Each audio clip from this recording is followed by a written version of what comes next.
Ja, niet alleen de benzineprijzen, maar ook de doelpunten zijn tegenwoordig duur. Slechts 3 Limburgse treffers in het hele weekend. Maar leverde Limburg wel 6 punten op en vooral Fortuna een 6e plaats in de Eredivisie. En een van de absolute sterkhouders zit aan tafel in tafelvoetbal.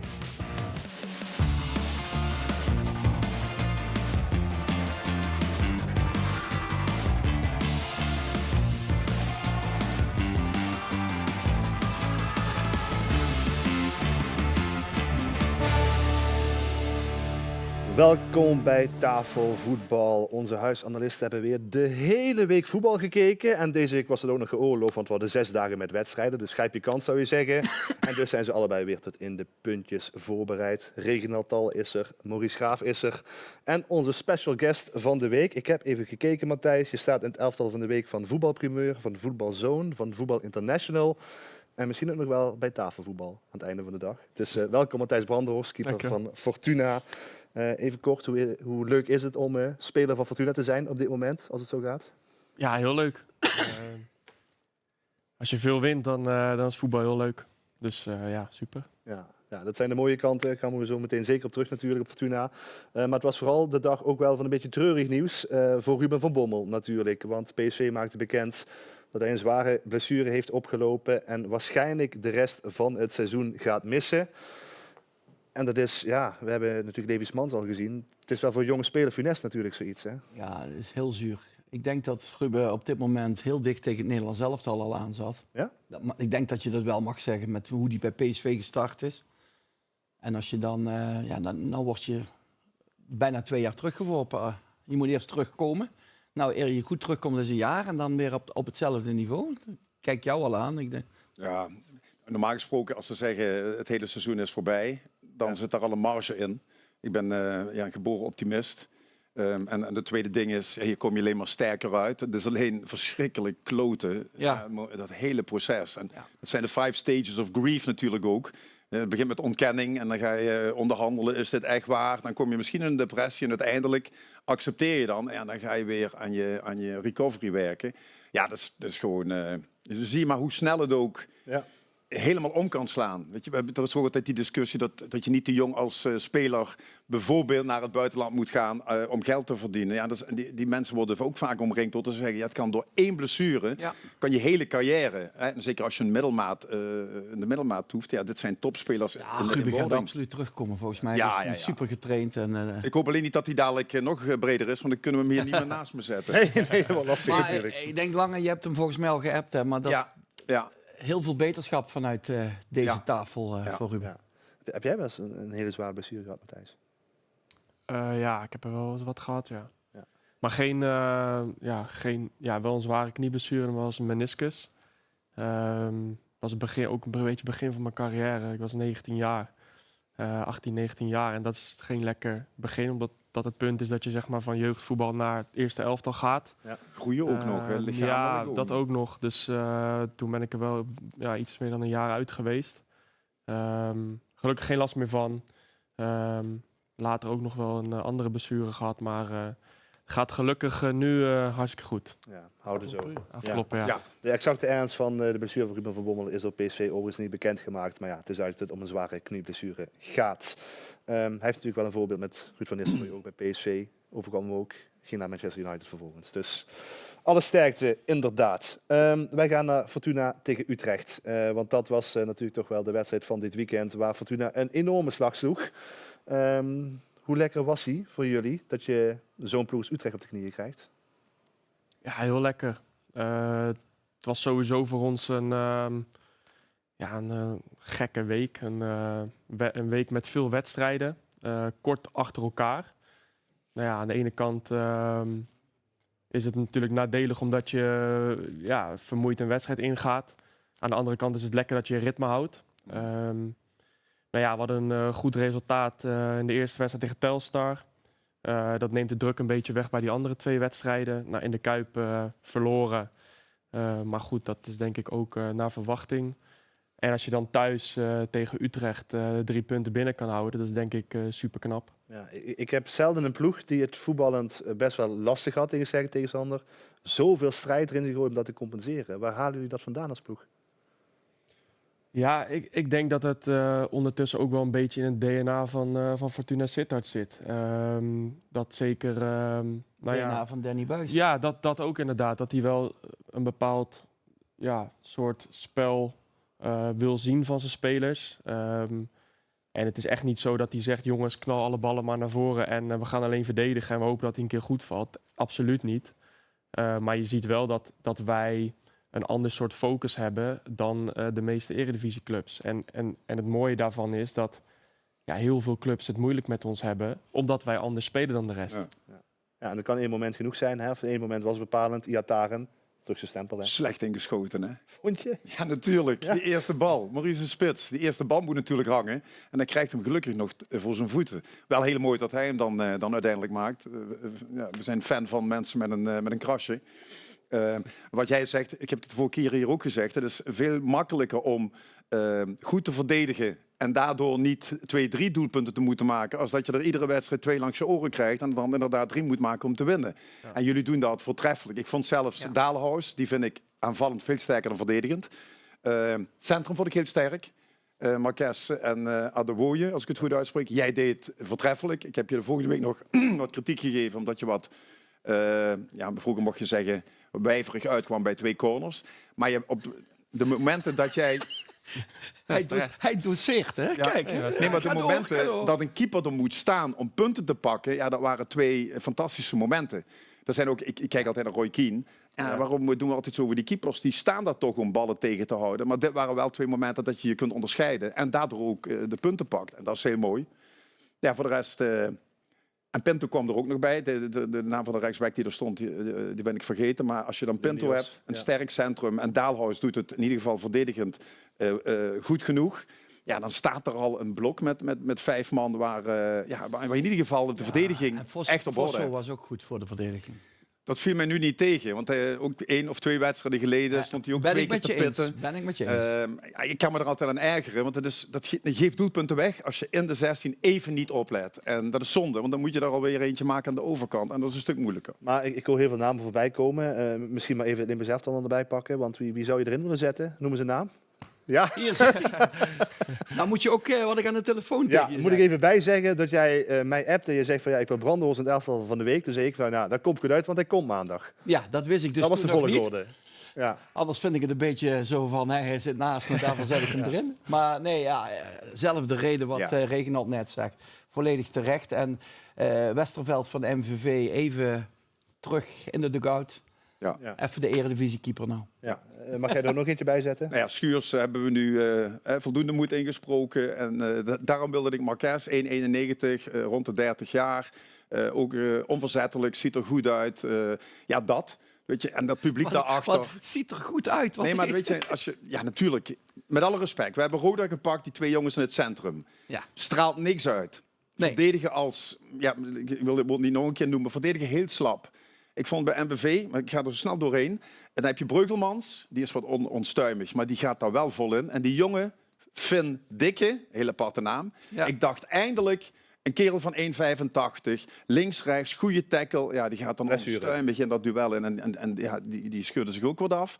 Maar dat staat bij Fortuna. En dan heb je het publiek er nog een keer achter. Nee, maar als je kijkt naar de verdediging van MVV, met die 2, dat staan mannen. Bij Roda vind ik het echt heel slap. En ik vind het bij Fortuna ook stevig, mannelijk. Ja, maar laten we een beetje lijn in het programma houden. Ja, jij vliegt nou over die tafel. Zal ik daarvoor proberen te zorgen? Want ik wil eerst even zien hoe Limburg zelf er nu eruit ziet. Want daar begonnen we mee. Speler van de week. Ja, inderdaad. Marques is erbij. En Brandenhorst. Nou, dat is lekker voor Matthijs. Een nominatie. Je hoeft je nergens te melden, maar je staat er wel in. Dus dat scheelt dan. Kijk maar eens, als je daar nu tegen moet voetballen, hè? Scheenkapjes voor en achter, hè? Ja, nou, we kunnen jou Marcus nog even laten zien. Want we vroegen hem na afloop over al die strijd die hij met Fortuna in die wedstrijd legde. I think we have some good moments in the first half. Of course, we play the ball. Also, we keep the ball many times, but the second half was really fighting. We know that Udre have good team, you know, they have good player quality, and then we have to be in defense really well, and that's why we did. Ja, het is een nieuwe jongen bij jullie in het team. Hè? Vorig jaar had je daar goed vooral staan. Dat was ook wel een beetje de veldkapitein, zou ik maar zeggen. Hoe is het om met deze jongen te spelen en überhaupt met deze defensie? Ja, ik vind dat als je kijkt naar het gat dat zeg maar is ontstaan doordat Goed is weggegaan. Ik vind dat hij dat keurig invult. Hij heeft de eerste weken eigenlijk moeten spelen terwijl hij nog niet helemaal wedstrijdfit was. Hij heeft de voorbereiding gemist. Ja, kijk, voor mij is het heel fijn om met hem te spelen. Ik heb natuurlijk al bij NEC heb ik een jaar met hem gespeeld. Ja. Eigenlijk toen hij daar net nieuw was, had ik het idee na 2-3 wedstrijden dat ik echt al jaren met hem speelde. Dus die connectie die zit wel goed tussen ons. Dus voor mij is het heel fijn om zo iemand voor je te hebben. Hoe voel je dat, die connectie wat je zegt? Zit dat in automatisme of in ja, weet ik wat? Ja, eigenlijk bijna zeker weten van elkaar wat de ander gaat doen. En ja, soms heb je die connectie niet. En dan dat doet iemand het tegenovergestelde van wat je verwacht. Ja. Dat is hartstikke moeilijk. Dat is denk ik voor een centrale verdediger ook moeilijk als je niet weet wat een keeper gaat doen. Of die wel of niet uitkomt. Zeker bij hoge ballen. Het geeft me een beetje als een keeper of een lijnkeeper is. Of dat hij bij zo van die twijfelgevallen, dan weet je, nu komt hij. Ja. Weet je, en dat voel je. Dat gaat eigenlijk automatisch inderdaad. Ja. Hoef je ook niet op te trainen. Ja. De verbinding die bij jullie in het elftal zit, zie je ook wel terug in de kleedkamer. Want we zien af en toe nog wel eens iets voorbij komen. Op de socials van Danny Buis bijvoorbeeld. Zo ging dat na afloop. Ja, die Baila Baila hadden jullie ingestudeerd, geloof ik, hè? Ja, dat is een lekker nummertje. De Kai Sierhuis die zet hem altijd op na de wedstrijd als we winnen. Ja. Dus die hopen we nog vaak te horen. Maar dit is belangrijk. Hè? Dat deden wij ook altijd. Iedere overwinning vieren. Maar hoe zit dat? Want er is iets met foto's en een videootje en dat dan weer laten zien iedere week, toch, bij jullie? Dat jullie dat opbouwen week na week? Ja, nou, de trainer die is inderdaad begonnen met een Instagram-account. En ja, die gaf aan van, jongens, elke keer dat we winnen, wil ik een foto maken. Zodat ik iets kan posten op mijn Instagram-pagina. Ja, maar niet alleen daarvoor natuurlijk, maar ook gewoon om... Team spirit. Als je dit soort foto's hebt en hopen dat er nog meer bij komen, dan heb je aan het einde van het jaar een hele mooie collectie, denk ik. Ja, zo lang mogelijk die energie vasthouden. Ja. Weet je, jij weet even goed als wij weten, ja, Sam weet dat niet, maar na 5, 6, 7, 8 wedstrijden komen er dadelijk ook 3... dat je denkt, we kunnen er geen kloten van. En het ging toch zo lekker. Ja. Met het besef dat je dan ook wel weet, ja, dadelijk komen er weer 4... waar we wel wat punten, wat jullie vorig jaar ook gedaan hebben. Jij iedere keer zei van, iedere keer als het moet, zijn ze er. Ja. Dat komt dadelijk, dus moet je hier ook gewoon van genieten.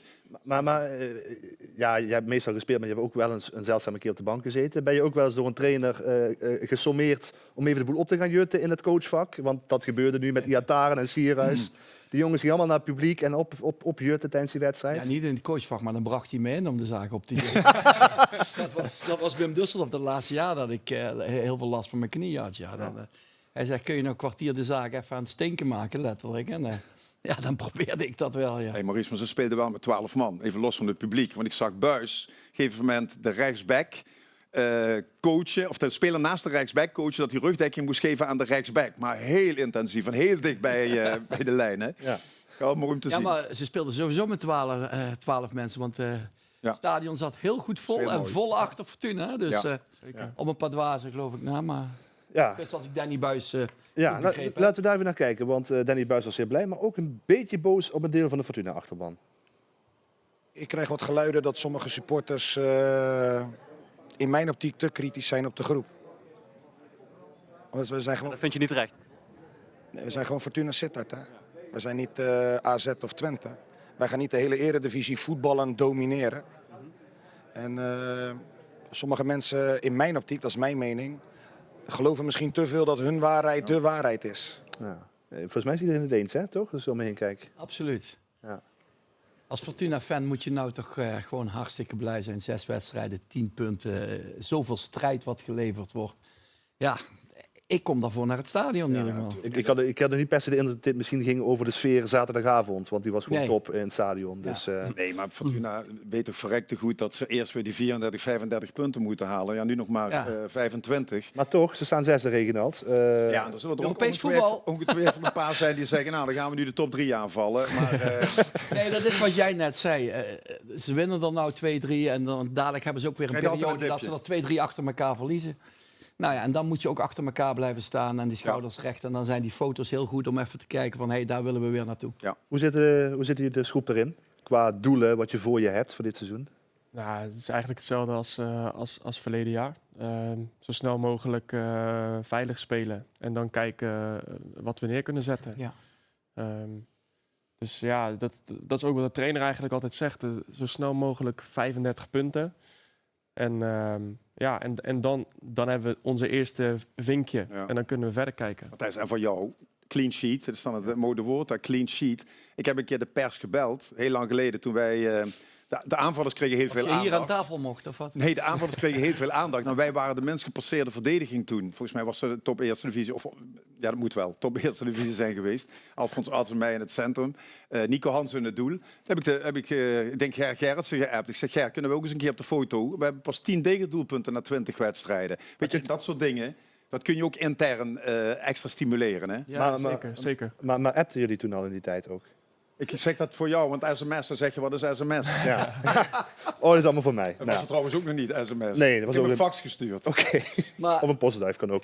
Ja. ik merk aan Matthijs, hij is nou voor de tweede keer hier aan tafel bij ons. Ja. Meestal zeggen ze, keepers zijn ergens een beetje gek. Maar waar zit bij jou die gekte dan? Want je bent zo rustig gewend. Ja, dat wordt vaak gezegd. Keepers zijn meestal gek, maar volgens mij ben jij een uitzondering. Nou ja, misschien ben ik daarom gek. Nou, dat kan ook, hè. Ja, Keepers. Dat is ook gek. Ja. Keepers zijn doorgaans hele normale mensen, kan ik uit ervaring vertellen. We gaan naar de amateurs. De amateurs. Zo, daar komt het weer. Ja, dan gaan we kijken naar een van de vele derbies in Maastricht. RKHSV Heugem tegen Geuzel Sport. De thuisploeg opent de score. Dit is de 1-0 via Stan Schevers. Dat is mooi, maar het wordt nog veel mooier voor RKHSV. Na Schevers is het nu Segers. Ivan van voren, om precies te zijn, met de 2-0. Marge verdubbeld, niets aan de hand. En hier zien we nog een keer uit een andere hoek. Het wordt wel nog een beetje spannend, want Geuzel Sport komt nog terug tot 2-1 via René Bronkers. Maar daar zouden we bij blijven. En dus feest in Heugem in speelronde 1 van het amateurvoetbal. Ik dacht dat ze mooie doelpunten moesten insturen of aparte acties. Nee, maar Dat zijn mensen 3 moeten integertjes. überhaupt Tackles. doelpunten Tackles. insturen. Zo. Ja. Reddingen van keepers. Maar stuur ze in, stuur alles in. Doe dat naar tafelvoetbal@alleen.nl. Cesar 5 is nog. Cesar 5 belooft al weken iets te sturen, maar daar zien we nog altijd niks van. Dus Damesvoetbal, alles. pak je kans. Ja, En we doen dit samen met Monomovies. Moeten we ook nog even bedanken voor de beelden. top. Dus ja, alles mag toch eigenlijk? Ja. Laat gewoon. Versnelde ronde, mag dat ook? Ja. Dan gaan we even rechts zitten. Kort antwoord op de volgende vragen, graag. Vriend van de show, Roberto Lancoor. De Dam te Damloop uitgelopen. Knap. Moet jou als Met die kleine- tweede topatleet Met toch... die kleine korte beentjes. Je bleef er altijd lopen. Heeft hij goed gedaan. Was Ja. ook wel had wel een goede conditie vroeger Ja. ook hoor. Ja, nog steeds, kennelijk. Meersen en Groene Ster, de laatste ronde voor de beker, voor het hoofdtoernooi. Gaan die het hoofdtoernooi halen? Ik zou even ja zeggen. Ja. Ja, dankjewel. Heel goed. Voor jullie Twente dit weekend, vrijdag. Hoe kansrijk ben je daar tegen dit Twente? 50-50. Oké, geen vertrouwen uit, denk ik. Wat zou in jouw tijd gebeurd zijn met Wouter Roes? Dan had ik waarschijnlijk, als ik nog in de spits had gevoetbald, of dat hij tegen een Nannega of zo voetbal, die hadden er graag 4 wedstrijden schorsing voor over. Oké, dat is duidelijk. Wordt Verstappen nog wereldkampioen? Ja. Oeh. Ja, ik verwacht dat McLaren een beetje in de shit blijft. Ja, Misschien kunnen we ook wel een keer bij het autoprogramma, want daar heb ik ook verstand van. Kom een keer naar Pitlane. Ja, gezellig. Ja, waarom niet? Ja, ik had nog voor jou nog één vraag. Wie wordt Eredivisiekampioen eigenlijk? Je bent ook liefhebber. En je kent iedereen in de Dat is voetbalwereld.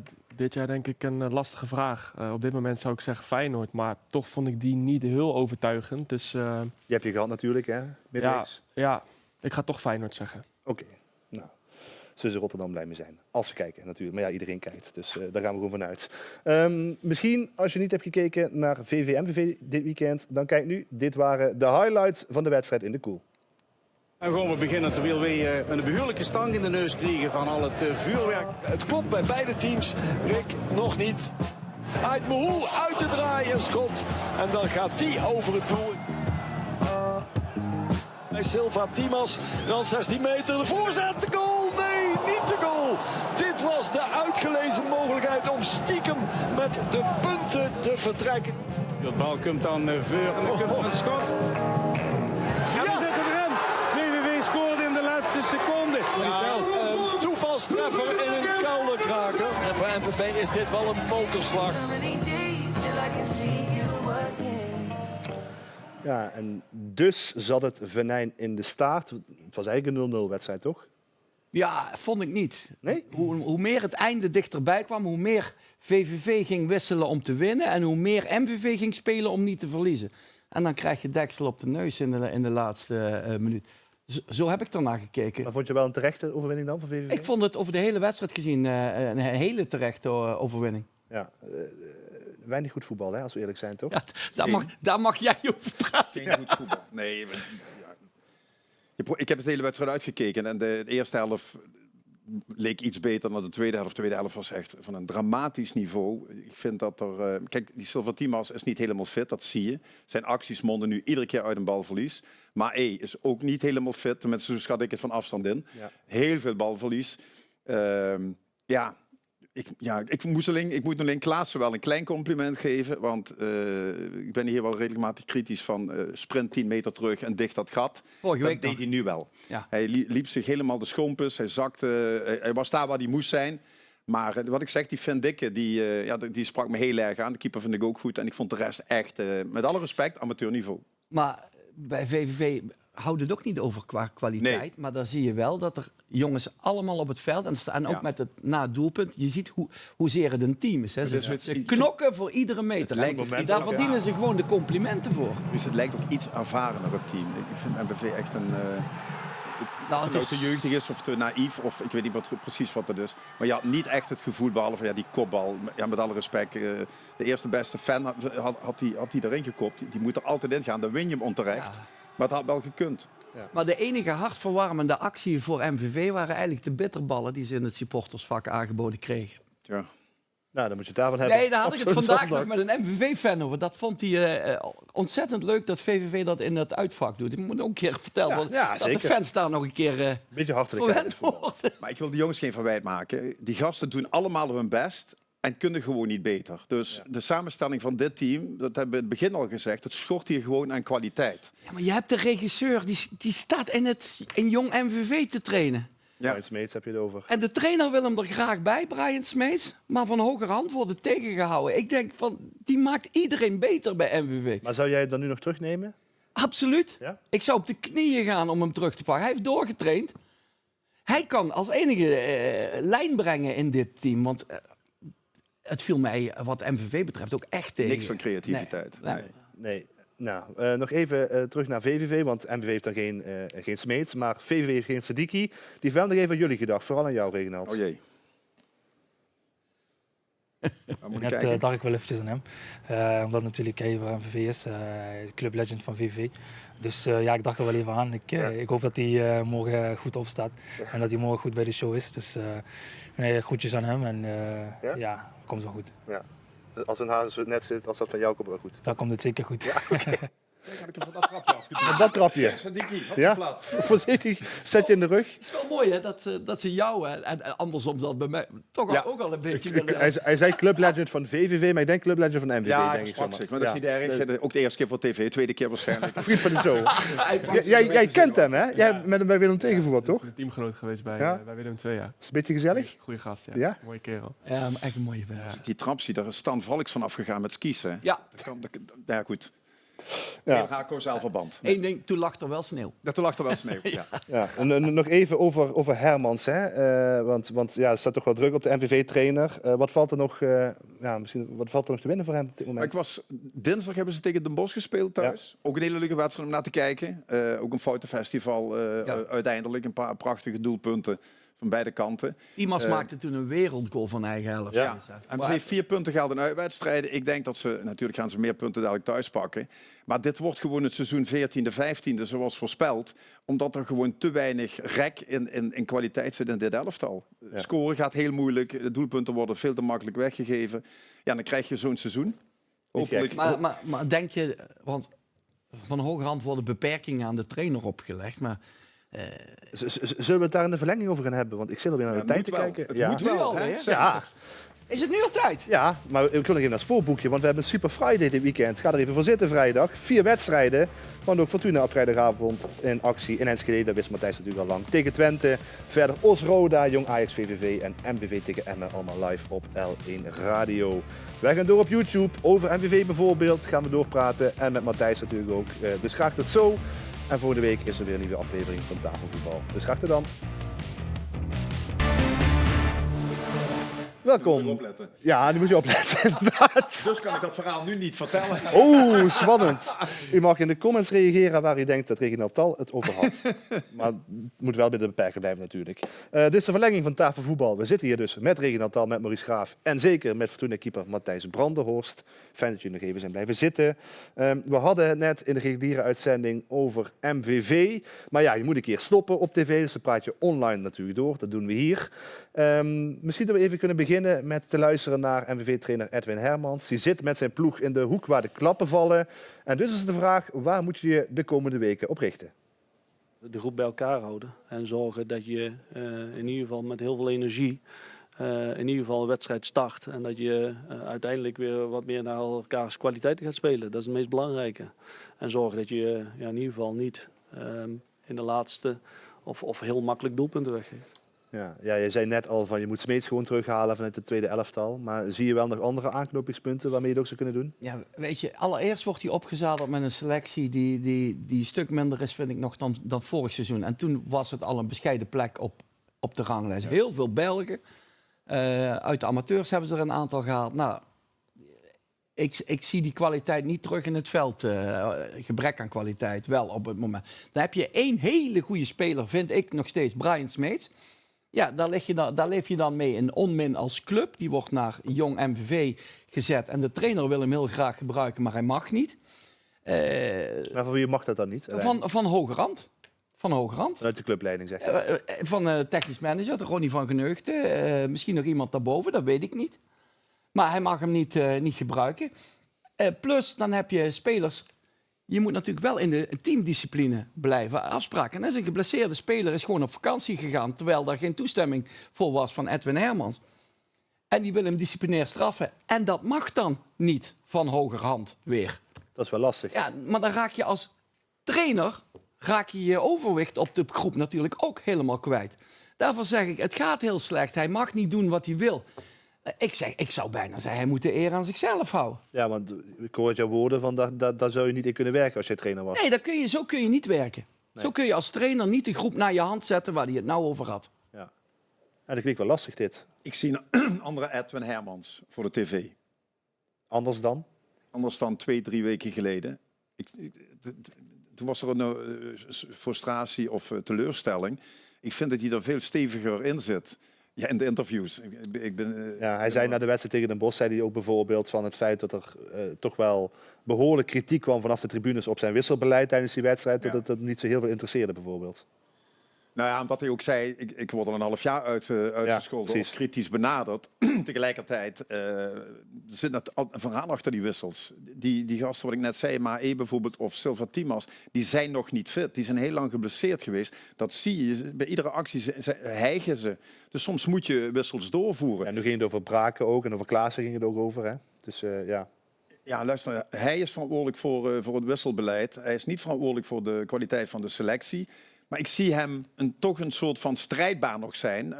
Iets van, aan mij gaat het niet liggen. Ja. Weet je, die uitstraling, dat zie ik graag. Is dat niet ook gewoon de mentaliteit die überhaupt in voetballers of oud-voetballers zit? Dat je niet over je kant laat gaan dat het voor jou bepaald wordt, zeg maar? Nee, je bent om te beginnen professional, want je krijgt betaald om een van de leukere werkzaamheden uit te voeren. Je bent trainer, je staat iedere dag buiten op het veld. Wat wel anders is als in het normale leven, is dat je iedere dag kritisch wordt benaderd. En zeker als je moet voetballen, de supporters hebben een mening. En terecht, het voetbal is niet goed. En ik denk dat Edwin denkt, ik ga er in ieder geval voor mezelf alles aan doen.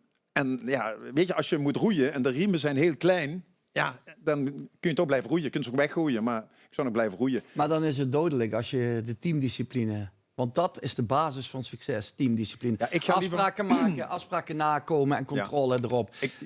Ik heb alleen maar succes gehad in teams waar dat was. Ja, precies. Ik ook. En als ze voelen ook aan de trainer. Ik heb dat ook zelfs met Serge Vergoosen meegemaakt. Ja. Bij ons heel succesvol geweest, samen met ons. En op een gegeven moment voel je iets in de groep, voel je knakken. Dat de geloofwaardigheid, gaat over leiderschap. Als je de geloofwaardigheid ietsje verliest, dan kan het hard gaan. En Maar ik hoor het woord teamdiscipline, dan moet ik ook weer meteen aan jullie elftal denken, van jullie selectie. Dat zit er ook al heel sterk ingebakken, toch? Ja, dat denk ik wel. Dat wordt ook gewoon geëist. Ja. Als je dat niet brengt, dan dan maak je weinig minuten bij Fortuna. Dus, en dat geldt voor iedereen. Dat geldt voor nummer 1. Dat geldt ook voor nummer 12. En ik denk dat je nu ook ziet met bijvoorbeeld een Mo Iataren. Die moet dat ook brengen. Hoe beweegt hij zich in de groep? Want hij is feitelijk te goed in potentie. Ja. Te goed voor dit niveau. Dat zal hij zelf ook vinden. Maar hoe beweegt hij zich in de groep? Ja, het is gewoon het is een topspeler. Hè? Ja. Dat zeg je al. Maar het is ook een hele lieve, aardige jongen. Ja. En na alles wat je in de media hebt gehoord over hem, heb je toch een bepaald beeld van hem. Als je hem nog niet kent. Ja, eigenlijk wel een soort vooroordeel. En dan denk je van, dit is een moeilijke jongen. Moeten we die er wel bij hebben? Ja. En dan heb je je eerste indruk van hem. En dan komt hij binnen en dan is het eigenlijk het tegenovergestelde, weet je wel. Dus dan is het ook belangrijk, denk ik, dat je niet altijd gelooft wat er in de media wordt gezegd. En geef die jongen een kans. En hij doet het fantastisch voor ons. Wij zijn blij dat we hem hebben. Nou, jongen met een krasje, anders dan komt hij ook niet bij ons spelen. Ja. Maar hij wordt kort gehouden. Hij traint hard. En hij gaat het verschil voor ons maken. Hij maakt nu al het verschil voor ons. Terwijl hij nog niet eens 100% fit is. Dus laat staan als hij dat straks wel doet. Tegenstanders weten dat ook. Hè? Ik bedoel, als de bal richting hem gaat, dan weet je, dan gaat hij iets creatiefs mee doen. Er wordt met respect toch wel benaderd. Zeker. En wij hebben natuurlijk een beetje de stempel gekregen van georganiseerd team, verdedigend team. Atletico Madrid, Fortuna. Atletico Fortuna. Precies. Maar nu heb je natuurlijk wel dat als je en verdedigend goed staat en je hebt dat soort jongens die je kan aanspelen op het moment dat je de bal verovert, dan word je echt heel gevaarlijk. Hè? Ja. Klopt allemaal. Maar het is wel een kwestie van, hij is nu op 75% misschien. Hij moet naar die 100% toe voor hemzelf en ook om straks hoger op te komen.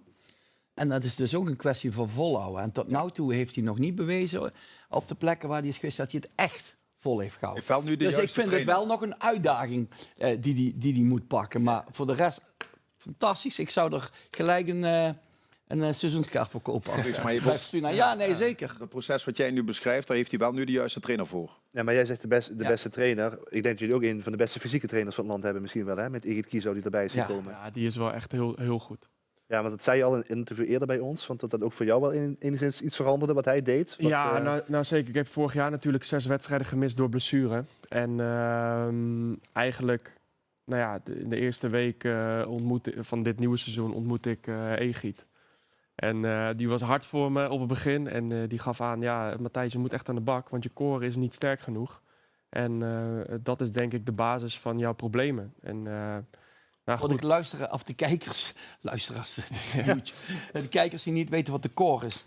Ja, in ieder geval zeg maar je stabiliteit, je rompstabiliteit en je buikspieren. En dat was bij mij eigenlijk niet goed.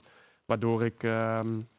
ik zal niet te veel in detail treden, maar in ieder geval, we zijn hard aan de gang gegaan vanaf dat moment met extra trainingen. Later kwam Mo erbij, die traint ook in datzelfde groepje mee. En er zijn nu steeds meer jongens die ook onze kant op komen. En ik heb er persoonlijk heel veel aan. Ja. Ik voel me er sterker door, fitter door. En mijn reactie na wedstrijden, bijvoorbeeld qua stijfheid, dat soort dingen, dat is niet meer. Dan neem je dat ook aan, omdat hij legt het goed uit. Dan herken je het, dan ga je trainen. Ja. Dan zie je ook verbetering. Ja, weet je, en dat is ook een soort rolmodel. Want jij kunt tegen je had aan bijvoorbeeld zeggen, luister, ik heb het gedaan, ik heb er alleen maar baat bij. Weet je, als je zo'n paar spelers om je heen hebt, dan helpt dat ook. Want wat Maurice net schildert, hij moet natuurlijk vooral mentaal dat fysieke volhouden. Ja. Weet je moet het fysiek volhouden, maar het begint met, ik wil dat. Ik weet waarom ik het doe, ik ga me verbeteren. En het grote plaatje is natuurlijk, hij kan niet nog een keer falen. Too big to fail. Ja. Dat is wat ik wil zeggen. Too big to fail. Hij is zo goed dat hij nu eigenlijk niet meer mag falen. Maar je merkt ook in alles dat hij daar ook zelf helemaal van overtuigd is dat dat de route gaat zijn. Dat hij heel helder doel heeft, zijn doel voor ogen heeft. Falen betekent niet een keer een slechte wedstrijd. Nee, helemaal niet. Falen is opgeven. Dat gaat iedereen Falen is voor mij opgeven. Ja. Ja. En hij heeft 2 thuiswedstrijden mede beslist met zijn doelpunten. Hè? Dus, wat dat betreft gaat het uitstekend.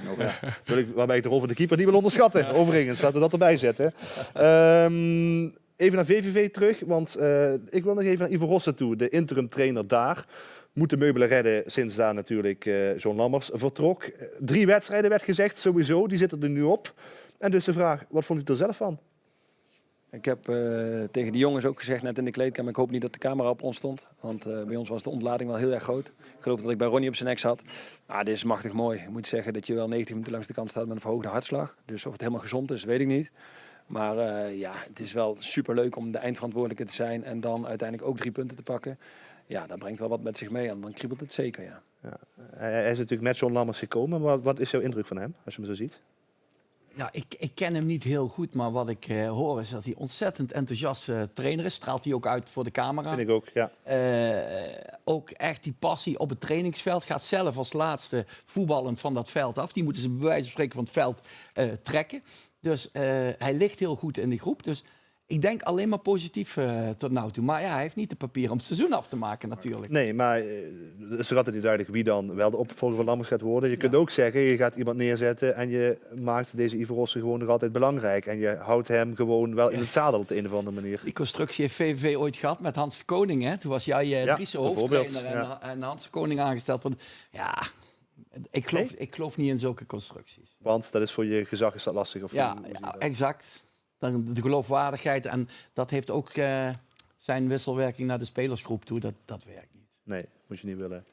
Nee, over trainings gesproken. Ron Jans die had best wel aardige woorden voor jou over, hè, geloof ik, na afloop van de wedstrijd. Daar heb ik geen beelden van, maar die waar je aan babbelen. Ja, ik heb even een tijdje met hem gesproken inderdaad. En het is een hele fijne man. En goed, hij zei gewoon van ik baal hartstikke erg van het resultaat. Maar hij zei ik zie dan een paar jongens in jullie team, Paul Gladon, Kai Sierhuis en jijzelf, waar hij dan mee gewerkt heeft. En hij zei dat zijn stuk voor stuk zulke gasten. Ja. En hij zei uiteindelijk is dat het allerbelangrijkste, dat je gewoon een goede gast bent en een goede gast blijft. En dat waren een beetje de woorden.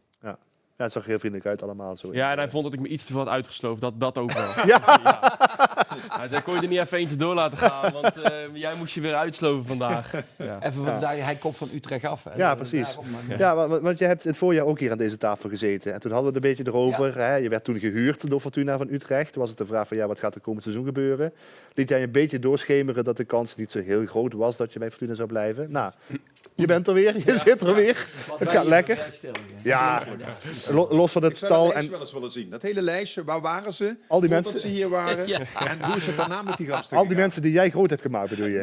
Wij, jullie 2, of wij 3. En jij spartelt dan tegen, daar ga jij nu wel weer op bij. Ja. Maar los van de natuurlijk onmeetbare factor van deze 2 mannen, alle kijken op een stokje. Waardoor is het geluk om toch bij Fortuna te blijven dan uiteindelijk? Dat is toch, dat is verlengd. En voor 4 seizoenen ook nog. Ja, uiteindelijk omdat Fortuna verder is gegaan dan ik had verwacht. Want er moest een transfer worden betaald. En ik had verwacht dat Utrecht het onderste uit de kan wilde halen. En ik had niet verwacht dat Fortuna dat kon betalen. Dus vandaar dat ik er eigenlijk een hard hoofd in had dat het zou gebeuren. Maar uiteindelijk is Fortuna wel zo ver gegaan. Ja, dat is wel een heel mooi blijk van vertrouwen ook, denk ik dan toch? Ja, zeker. En heel veel waardering. En dat merkte ik niet alleen dus door dit, maar ook gewoon door supporters, door stafleden, spelers. Ja, maar ook de sympathieke houding van het meewerken van Utrecht toch ook, hè? Of hebben zij wel het onderste uit de kan willen halen? Nou ja, tot op zekere hoogte natuurlijk. Want uiteindelijk heeft Fortuna wel een transfersom moeten betalen. En ja, je kunt je afvragen of dat uiteindelijk netjes is. Zakelijk snap ik het. Maar goed, ik had het ook wel graag anders gezien. Dan had ik iets makkelijker. Ja, precies. Ja, dan, nou goed. Ja. Dat. Het zij voor de punt, Sam. Voor de punt op het lijstje. Zullen we even over Roda hebben? Hebben we nog niet echt over gehad. Ja. Wie wil beginnen? Ja, jij misschien? Nou, ik zeg voor de uitzending tegen Reginald. Je hebt 2 wedstrijden geleden heb je aangeduid dat die 2 centrale verdedigers. Maar wacht even, je gaat hem toch niet gelijk geven nu, hè? Van. Maar die hebben sindsdien hebben die alleen maar slechte wedstrijden gespeeld. Ze leveren de bal in de opbouw te vaak in, of in paniek met wegwerken. Ze lopen achteruit, ze staan niet goed. De backs helpen daarbij ook niet echt. En als je dan voorin, want het eerste half uur was Roda heermeester eigenlijk. Ja. Maar als je dan voorin de kansen niet maakt en bij de eerste de beste kans voor de tegenpartij is het 0-1, dan maak je het jezelf heel erg lastig. Ja, dit is Roda RKC dus van dit weekend 1-4. Ja. Dit is 0-1 Ja. van Hedel. Wordt nog 2-0 of 0-2 via Cleonice. Kijk, het is, dit is... Ja, dan weet die jongen zelf ook al dat hij hem hier verkeerd raakt. Ja. We zeiden het ook na de wedstrijd in de camera ook. Dat hij stak wel de hand in eigen boezem. En dit was meteen naar rust, ook finesse natuurlijk dan. De 0-3. Maar je ziet zo'n RKC, we moeten natuurlijk voor het seizoen een ranglijst maken van wie denken we dat daar bovenin gaat meespelen. Nou ja, dan noem je ook RKC. En net zoals veel ploegen, Groningen was vorig jaar, of jaar daarvoor. Ja, die zoeken dit moment nu uit om denk ik nu langzaam aan te sluiten naar de top. Die vinden nu tijd worden, zeg je? Ja, maar dat moet toch ook. Ik bedoel, ik weet niet wat het budget is, maar Roda, jij hebt Ze staan nou gelijk met Roda. En ik denk dat Roda deze wedstrijd ook had kunnen winnen. Het is ook geen ramp, maar jij zei middenveld is in orde, de spitsen zijn in orde. Kijk, dan moet je samen gaan verdedigen. Je hebt daarachter een niet-Materazzi en... Maar toch even over het verdedigen, want jullie wijzen op wat er gebeurt bij die doelpunten. Van Dessel die zegt het volgende over de manier waarop Roda verdedigt en ook die doelpunten had kunnen voorkomen. Ja, waar wij de kansen hadden, maken zij de doelpunten. Dat komt door fouten die we maken. Het niet doorduwen of die kleine overtreding maken nog op hun helft, waardoor je 60, 70 meter achteruit moet lopen. Ja, dat kost energie, dat kost kracht. Iedere kans was een doelpunt. Ja, de trainer zegt dat je het eigenlijk nog moet voorkomen voordat je überhaupt bij die 16 komt. Ook. Hij zegt ook, maar ook niet doorduwen. Dat betekent ook van achteruit aansluiten, door durven dekken. In plaats van teruglopen. Maar ze hebben daar het hele seizoen, daar verbaas ik me wel een beetje. Lucas Beerte al op de bank zitten, die vorig jaar dus gewoon basisspeler was. En waarvan we zeiden, dat is een van de weinigen die iedere wedstrijd goed blijft spelen. Als je die op het middenveld erbij zet en je haalt Muller naar linksbackpositie, dan heb je daar denk ik boek je al winst. En dan hebben ze hun beste aanvaller de laatste weken op de bank met Seedorf. Ik weet niet wat er precies gebeurd is. Dat was na die thuiswedstrijd dat hij heel slecht speelde, is hij op de bank gekomen. Maar het zijn wel maar een paar spelers die echt scorend vermogen en assist leveren. Daar is hij een van de belangrijkste van, Seedorf. Zit er wel genoeg scorend vermogen in die ploeg? Want ja, Van der Heurg 3 penalties, maar heel makkelijk scoren ze niet natuurlijk in het rendement. Ja, vergeleken met MVV zit daar veel meer scorend in ieder geval. Nee, maar het heeft allemaal met vertrouwen te maken. Dat is ook bij Roda zo. Kijk, als je te simpel de doelpunten weggeeft nog een keer, ik herhaal mezelf nog een keer. Vertrouwen bouw je als team op. Kijk, een keeper is uiteindelijk degene die uiteindelijk altijd de bal uit het net moet halen. Maar is dit vertrouwen in dit soort ballen? Want het zijn gewoon 3-4 keer vrij voor de keeper kansen. Deze is misschien iets moeilijker. Ja. Je hebt ook van die wedstrijden dat het gewoon tegen zit. Ja, was dit er zo eentje? Toch? Ja, weet ik niet of dit er zo één was. Ja. Ik vind het probleem niet bij Roda over al die wedstrijden tot nu toe niet in de voorhoede liggen. Alleen vind ik Seedorf wel veel beter als die jongen die er nou speelde. Die vind ik op dit moment nog veel te licht. Ja. Dus, maar ja, meestal luisteren ze toch Ze wel. zullen zich wel herpakken. Ik bedoel, ze zouden in de spiegel kijken, hè, zei de centrale verdediging. Ja. We gaan in de spiegel kijken. Nou, laat dat dan maar zien. En dan zijn wij de eerste die zeggen, nou, ze hebben zich enorm verbeterd. Kijk, jij kon ook niet goed voetballen, maar jij straalde wat uit. Daar stond wat. Lekker. Ja, luister. Zo jammer. Nee, Ik heb daar altijd, stond wat. Maurice, ik heb me altijd weggecijferd voor de ploeg. Nee. Er zijn helaas heel weinig beelden. We kwamen weinig op tv. Ik zeg nee, maar ja, je hebt gelijk. Maar daar stond wat. Je straalde wat uit. Ja. Iets van onoverwinnelijk. Ja. Die twee centralen bij Roda, die moeten dat nog gaan leren. Ja. Hoe stralen ze dat uit? Hoe gaan ze van zich afbijten? Weet je, het moet in je karakter zitten, maar het is ook meedogenloos zijn. Ja. Elkaar opnaaien, elkaar ook helpen. Als de ene wat sterker is in de lucht, dan geeft die andere die wat minder goed is, geeft dan maar rugdekking. Je moet elkaar gewoon op de kracht aanspreken en de zwaktes moet je camoufleren. En hier staan twee mensen onzeker naar elkaar te kijken. En dat wordt natuurlijk, iedere keer zie ik je met de handen aan het hoofd pakken. Dat gaat dadelijk ook wel voorbij. En dat is de taak ook van de trainer. Nu gaan we de zaak eens even... En dat begint op de training, korte partijtjes, bam, bam, bam. En elkaar eens een keer... Ze hebben geen betere, dus ze moeten het gewoon zelf beter gaan doen. Ja. En elkaar een beetje opjutten. Ja, dat is het ook. Ik vind ook... in Nederland vinden dat soms een beetje gek als verdedigers dat doen. Maar als jij een keer een mooi blok maakt of een duel wint, dan mag je dat best vieren. Ja. Zie je bij ons met Ivan Marquez natuurlijk. En die neemt de rest daar ook in mee. En dat heb je toch een beetje nodig om één unie te worden achterin. Maar energie, het begint met energie. Weet je, dat is gewoon zo fijn. Als je, jij maakt een goede tackle, nou, ik geef je een compliment. Tegelijkertijd word je ook geprikkeld door Sam. Godverdomme man, een zak is 5 meter. Weet je? Maar niet, het gewoon laten lopen, het gewoon laten wegverdampen feitelijk. En hopen dat de wedstrijd snel voorbij is. Dus het heeft twee kanten. Enerzijds inderdaad je onder elkaar stimuleren als dingen goed gaan. Maar elkaar ook aanspreken als dingen niet goed gaan. Om daar ook uit te leren. Trouwens, om op de trainer terug te komen. Ik vind nog steeds dat hij een hele goede, rustige indruk maakt. Van Dessel bedoel je dan? Van Dessel. Ja. En wat hij ook nou weer zegt, dan denk ik van dat snijdt wel hout. Ja.